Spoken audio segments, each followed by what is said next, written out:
It's not how good you are, it's how well you tell your story.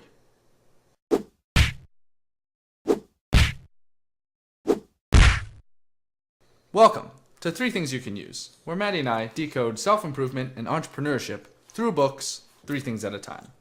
This week's book is The Fortune Cookie Principle, the 20 Keys to a Great Brand Story and Why Your Business Needs One, by Bernadette Jiwa. With social media, the internet, and instant accessibility all around, people are easier to reach, but harder to engage. The game has changed, and fighting for market share against companies with huge marketing budgets takes wit, craft, and emotion. Bernadette, the author, says that branding used to be about being top of mind, but now it's about being close to heart, and this book will show you how to get there. So, what are 3 things we can use from this book? Number 1, the fortune cookie principle. The cookie is the commodity, the utility, the tangible product. The cookie's the thing that you put in the shop window, and it has a fixed value. Then there's the fortune, the magical, intangible part of the product or service, which is where the real value lies in the hearts and minds of the customer. The fortune is the story, the thing that makes people feel something, the real reason they buy the product in the first place. It's your purpose, vision, and values manifested. People don't buy fortune cookies because they taste better than every other cookie on the shelf. They buy them for the delight that they deliver at the end of the meal. Marketers spend most of their time selling the cookie. What they really should be doing is finding a way to create a better fortune. That's from the book. So without a story, you are just another commodity. Bernadette says that crafting a brand story is not simply about the need to stand out and get noticed. It's about building something people care about. Brand storytelling is about standing for something and striving for excellence in everything your business does. It's about thinking beyond the functionality of products and services and creating a sense of loyalty and meaningful bonds with your customers. It's the foundation of your brand and a strategy for future growth." End quote. Great brands are the ones that tell the best stories. Customers don't demonstrate loyalty to a commodity, but they do demonstrate loyalty to a great brand. Branding is about the feelings that people get when they interact with your brand. What do people associate with you? How does someone seem when they share something from your brand? Intelligent? Environmentally conscious? Funny? Imagine 2 different stories here from 2 different turtle aquariums. 1. Hi, buy our turtles. With each purchase, you fund another expedition to steal happy turtles away from their homes, to put in aquariums, to sell to other dumb customers like you. Or 2. Every turtle we sell was rescued from somewhere inhabitable and fed back to good health.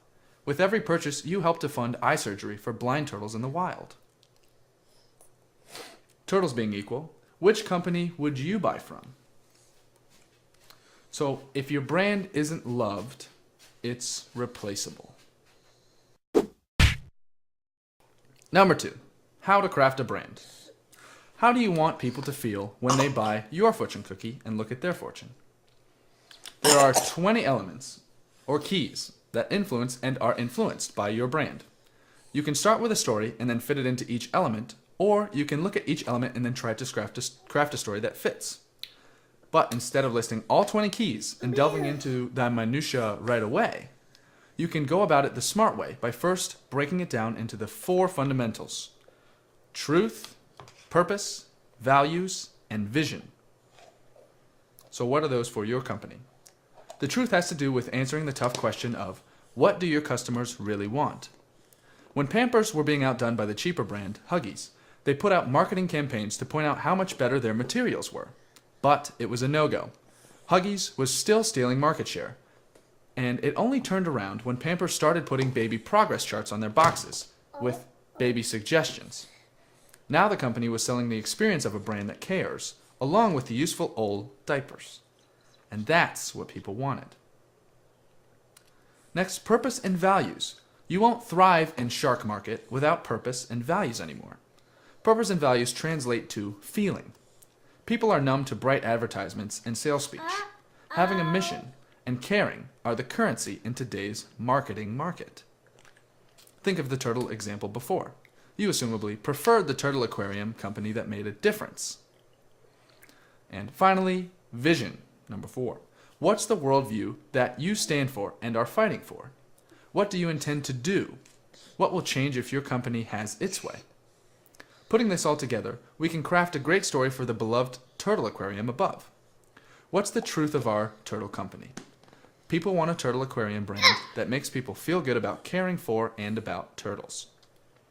What are the purpose and values? What's the purpose? What are the values of our turtle company? Rescuing turtles and reviving the eyesight of blind turtles. Having turtle values. And the obvious vision for our turtle company is no more stranded, starving, or blind turtles. Leaving us with a turtle aquarium branding story that writes itself. Turtles are people too. Number 3. Your brand's perspective. Though this might all be hard to apply in a vacuum, going just by principles and anecdotes.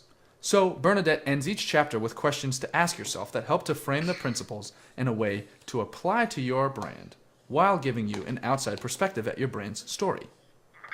Questions. How do you want your customers to feel? What do you want them to associate with your brand? Think along the lines of emotion and value here. What can you do that nobody else can do? How are you unique? Could you remove your logo and replace it with a competitor's? Do your values come across in your business? How does your team uphold the vision and values of your company?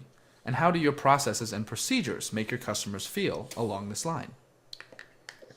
Are you making your customers feel a part of something?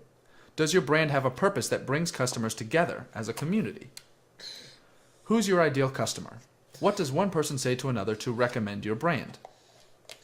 How do your customers feel about telling their friends about your brand? What does their loyalty to your brand allow customers to say and feel about themselves? So not only are these questions to think about, but they're also bowling bumpers that help you to make sure that your story hits all the pins. So, to recap, there are 2 fundamental parts to a business, the cookie and the fortune. Align your story with your brand's truth, purpose, values, and vision for a great foundation in today's market. Ask yourself the right questions to avoid the gutters and potentially get a strike. This book frames storytelling branding through every facet of business, from values to distribution to naming to community, plus 16 more. Each chapter is a principle of Each chapter is a principle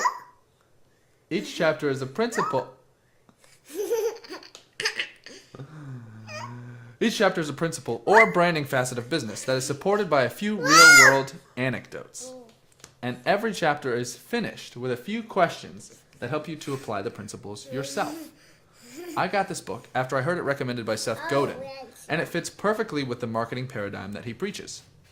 It's a really helpful book for anyone who wants to know where to start, or for anyone who is producing and trying to sell but can't seem to get any traction. But that's all for this one. Thank you for watching. If you're not subscribed, make sure to subscribe so you don't miss next week's video. And we'll see you next week. Bye. Bye, Juice. Bye, Juice. With every purchase, you help to fund eye surgery for blind turtles in the wild. Oh, I can't get through that.